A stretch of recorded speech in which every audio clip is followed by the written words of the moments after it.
Hey there, my name is Megan and welcome back to my channel.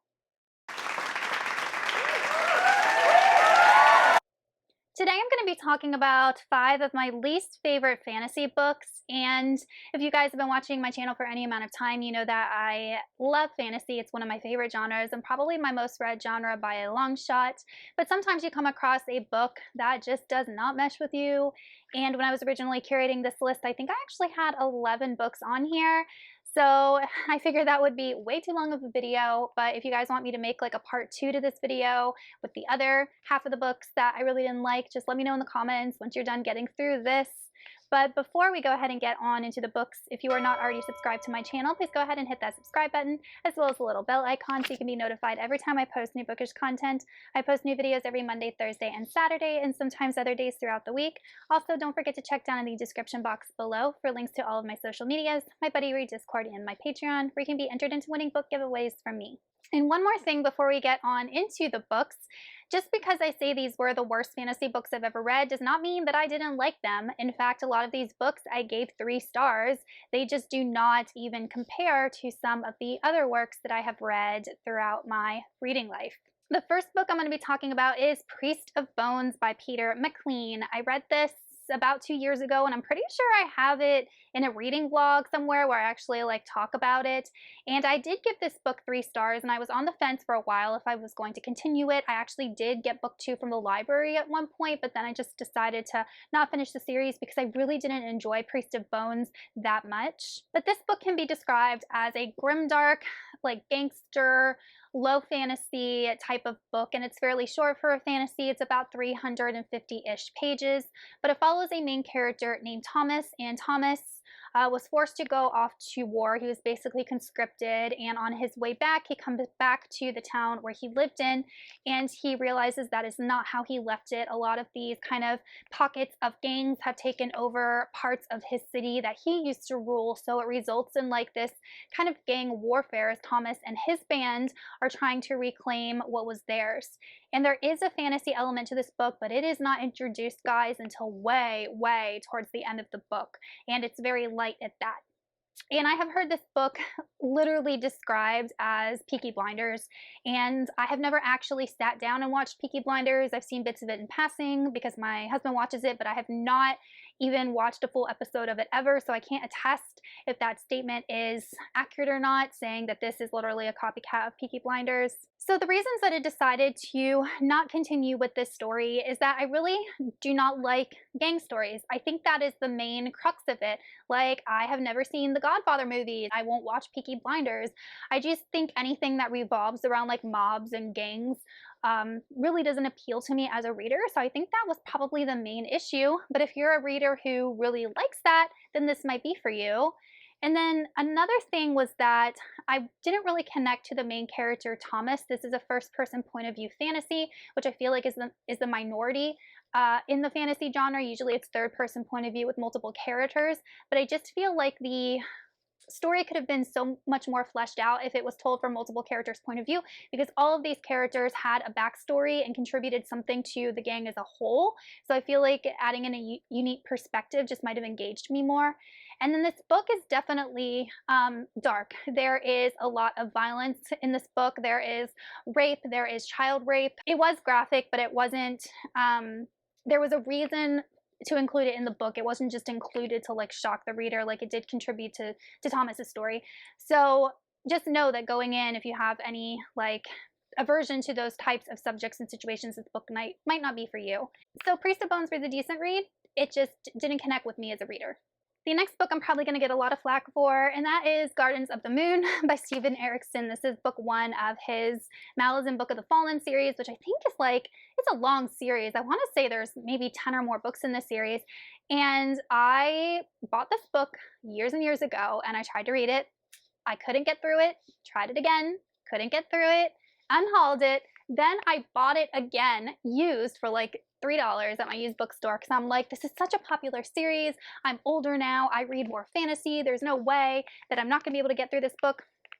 DNF'd it again, unhauled it again. So I've officially given up on Malazan.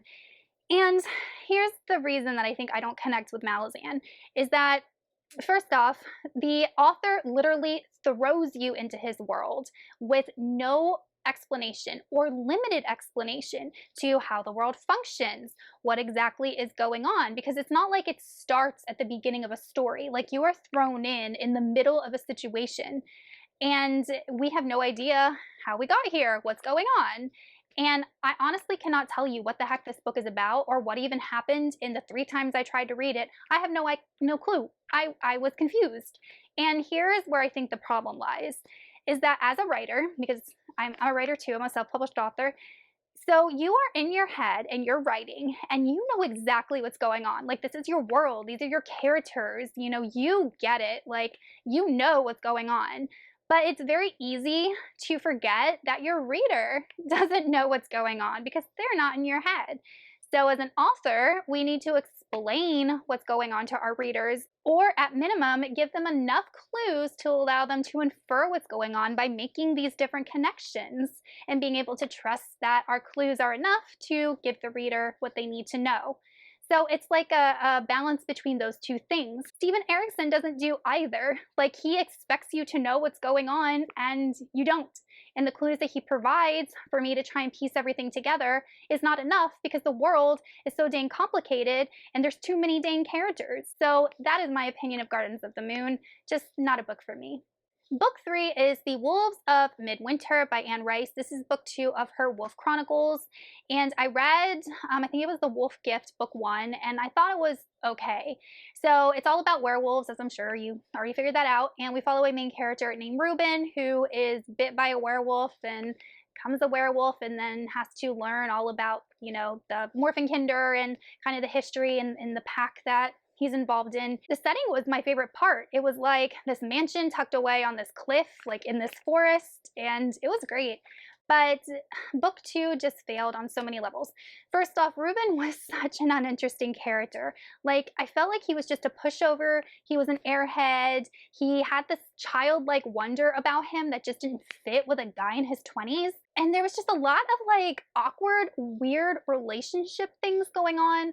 Like, I'll link my Goodreads review down below. Apparently, I left a review for this book, and I talk about how the main character, he was dating like 2 different women, and like he impregnated one and like decides to marry her, and then like the other girlfriend decides to come to their wedding. His brother is supposed to be like this pious priest but like beats women.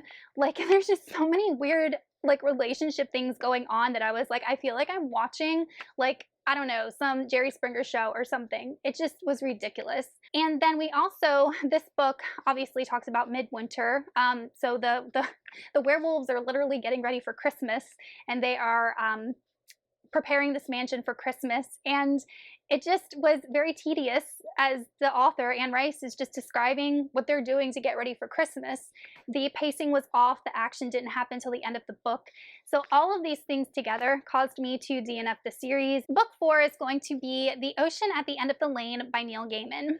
So this is another book that I think I rated 3 stars. I didn't hate it, but personally, I've read 4 Neil Gaiman books at this point, and I've decided that I am not going to read anymore because he is an author that I keep trying to read more of his stuff to be wowed by it, and I'm never wowed by it. Every time I end a book of his, I'm like, well, that was just okay. Like, I know this book is some people's favorite book of all time. They have like a illustrated version of it. They have like a graphic novel of it, I think. I know they have an illustrated version. And first off, this book is very short, as you can see. And I think I read at one point that it was originally a short story that he expanded to make like a novella length. But this book basically follows a narrator. And the narrator grew up in this small countryside village, and he is at a funeral, and he goes back to his old home where no one resides anymore, and he starts to remember everything that happened to him as a child there. And essentially he met a little girl who lived with her mother and grandmother, and all this paranormal stuff happened in his childhood with this girl and her family. And the thing that did it in for me, which is why I don't like this book, and this is a spoiler, a light spoiler, so I'll put a timestamp down below if you don't want to be spoiled. But the author, as soon as he leaves this little town, cannot remember what happened to him as a child with this mysterious girl and her mom and grandma. The entire events that were supernatural that happened to him as a kid, he completely forgets about as soon as he leaves. Like, I don't get it. What's the point of this story? What's the point of him remembering if he turns around and just forgets it 2 minutes later? I don't understand. Like, I read this book and then I got to the ending. I'm like, that's so stupid. Like, we as people learn from our experiences, we grow from our experiences. Why would the author give this character amnesia as soon as he left? I don't understand. So that's why I gave this book 3 stars. It's very fairy tale-esque, folklore-ish. I found that the paranormal aspects were very confusing because this is a short book and there just wasn't enough page time to explain how things worked. So you just kind of got to go in knowing that the magic and the supernatural elements function the way they do, and there's no explanation as to how or why. But other than that, this book was just okay for me. Nothing stood out and really sealed the deal for me deciding not to read any more of this author. And lastly, we have A Plague of Giants by Kevin Hearn. This was a book that I read in the beginning of the year. I do have a full review for it, so I'll put that up in the cards for you guys to check out, spoiler free. And this is another one where I was like, do I want to read the sequel? And I've decided not to continue the series. So here is my main problem with this book. So for me, a good book, a good author needs to do a couple of different things all together to make them a great author. They need to have, for fantasy, they need to have really good world building and an understanding of the world, and if that includes magic, cool, needs to make sense. This author had fabulous world building. He really did. It was unique, it was well explained, good job.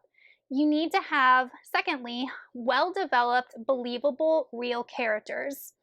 And that's where it failed for me because there was a ton of characters in this book and he actually did do a good job differentiating like the voices of the different characters, but he failed to make them believable characters to me. Like, I felt like they were just puppets. They were just stick figures. They really had like no real emotions that I connected with. And there was this scene where one of the characters is with a bunch of other characters and they're going to do something and like they're followed, attacked, and killed. And the main character we're following has like this funeral and this like whole thing where they're mourning these dead characters. And I'm like, yeah, I really don't care about these dead characters. They were boring as heck. They had no personalities. I didn't get to know them. They didn't even seem real to me. They were kind of like extras in a movie that, you know, gets shot during an action scene. Like, they're just there for shock value. But the author spent pages and pages talking about their death and going through like this whole thing. And I did not connect with it at all. And then lastly, an author needs to have decently good prose. And this author, to me personally, I did not like his prose at all. I felt like it was very amateurish. He read like an author that just started writing and it still needed to be polished, but the editor didn't do a good job in my opinion, and it just wasn't pretty writing. So this is just my personal opinion that I think an author needs to have those 3 things. So good world building, good character development, believable characters, and good prose. Now, the author doesn't have to excel at all 3 of those things. And in my opinion, the only thing good about this book was the world building, and it just wasn't enough to keep me interested to continue the series. All right, you guys, so those are 5 fantasy books that just disappointed me. Like I said, some of these I didn't hate, and I was able to find things I liked about all of them in some shape or form. But let me know in the comments if you've read any of these and what you thought of them, and also let me know if you want me to do a part 2 to this video where I talk about the other half of the worst fantasy books I've ever read. And I will see y'all in a new video soon. Goodbye!